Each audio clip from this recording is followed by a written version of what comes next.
we are back after the bye. Browns, 49ers. Oh my goodness. 49ers could not be hotter here.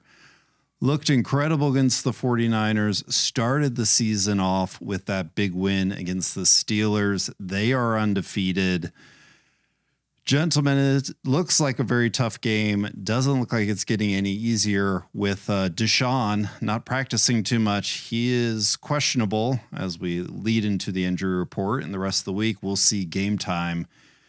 But Drew, it's definitely going to be a battle for the quarterback, whoever the Browns quarterback is, going against this 49ers defense. Yeah, for sure. This is probably the best defense in football. They are second best in terms of stopping the run. They only allow 64 yards per game. That's what you're hoping the Browns would be able to do. It's not going to work against this team. They're the best scoring defense in the league, only 13.6 points per game. They like the Browns, they haven't generated a ton of sacks, but they do have a ton of pressure, turnovers. They force a ton of 3 and outs. They make the offense go backwards. They make them one-dimensional. This is a huge challenge, and that's before we get into the likes of this is the XFL. I'm counting that as a wrestling reference. That's before we get into who our most likely starting quarterback is going to be, that being Mr. XFL star PJ Walker is who most likely is going to start for this game. It looks like Deshaun caught a case of the vapors from the 49ers Cowboys game, and he said, you know what, maybe I'll just hang out inside here, and you'll see me next week. 49ers coming to Cleveland. Will the Browns win this game? Do they have a good shot? 49ers have been 5-0. Is this a letdown game for the 49ers? Eric, how are you looking at Browns offense and the rest of the team? Yeah, I mean, the Niners are obviously, like you said, 5-0. They're plus 99 in the point differential, by far and away the best in the NFL. That's averaging almost 20 points of margin for victory. So a perfect game plan is going to be needed, whether that's Deshaun Watson or a very perfect game plan is going to have to happen if it's PJ Walker.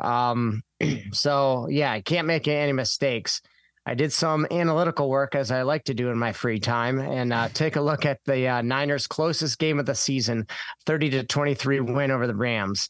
They only had a single sack and 2 tackles for losses that game. They did have 7 quarterback hits. But they were also +2 in the turnover margin. So I think the recipe for success, easier said than done, would be to get that quick passing game going like the Deshaun Watson had in the Titans game. Now, if it's not him, then PJ Walker's going to have to do that. Avoid those deep dropbacks and obvious passing situations that we saw disaster a few weeks ago. Disaster on Monday Night Football that, we had 3rd and long and they knew it was coming. So, you got to get out of those situations. And then finally, Andrew Berry stressed it pretty consistently last week in his press conference. The Browns cannot continue to turn the ball over and expect to win games.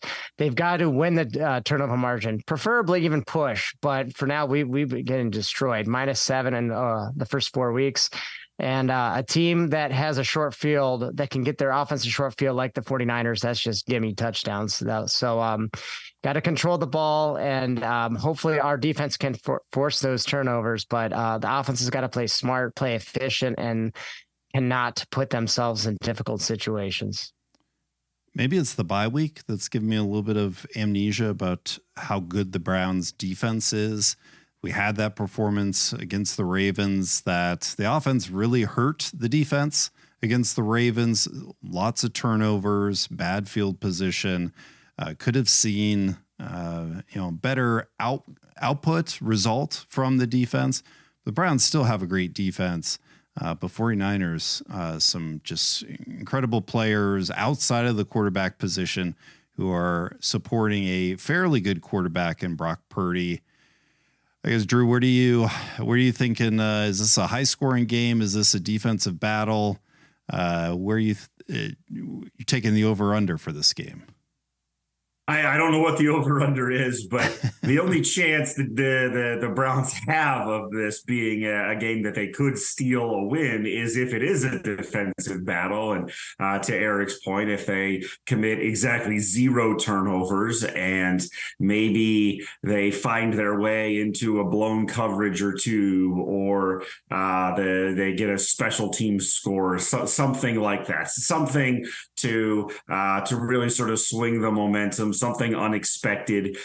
I think that's what they're going to need in order to bring this thing to pull off what would be a fairly shocking upset. And if it is PJ Walker who plays, potentially one of the biggest shockers in the league this year, if he's the guy that goes in and defeats the San Francisco 49ers for the first time this season, that would be pretty much the story of the NFL for that week. So I'm certainly hoping for that. In order to do that, I think the Browns have to win this game something like 17-14. It's going to be scary if Deshaun doesn't play this Sunday or even in coming weeks. But Eric, 49ers offense has a lot of great players. How do you look at the Browns defense? Are they going to bounce back after that poor Ravens performance? Well, the Niners offense has a consistent strategy for success, fair and balanced. They've been 246 through the air and 156 on the ground per average the first 5 games. Both solid numbers, not overwhelming, but if you get those every week, you're going to have good opportunity for success. I would expect the Browns defensive game plan to continue to man up on the edge, let Denzel Ward, MJ Emerson, and Greg Newsome take on their big 3 of Deebo Samuel, Brandon Ayuk, and George Kittle. It's going to be a tough task, but hopefully they're going to be up to the task, because if we can somehow put most of our guys and focus on not getting Christian McCaffrey on track for a big rushing game, then I think we will be able to not find ourselves in a huge hole early. Forcing Brock Purdy to put it up with a limited rushing attack, and I say limited in certain context because Christian McCaffrey is still going to have a pretty solid day, I could assume. But Purdy has been sacked 8 times these first 5 games, so not a ton. But if we can get him 2 or 3 times, and forcing the line of scrimmage back in the first couple plays of the game, or the first couple series at least, putting them in difficult situations to pick up first downs, allowing our defense to get off the field, get some rest, and putting our offense back on the field. Maybe not necessarily getting turnovers, but if we, again, can give our defense some rest, I like our chances better than normal, but it's still going to be a tough task. But I think I feel a little more confident in our secondary play. It's really going to be, can our defensive front and our front 7 play the way they did against the Bengals and the Titans this year, and not like how they did against the Ravens? 49ers have played Trestle ball them. 49ers have played 4 out of 5 in the state of California, but things are going to be different in the state of Ohio. Let's see what the Browns can do this weekend.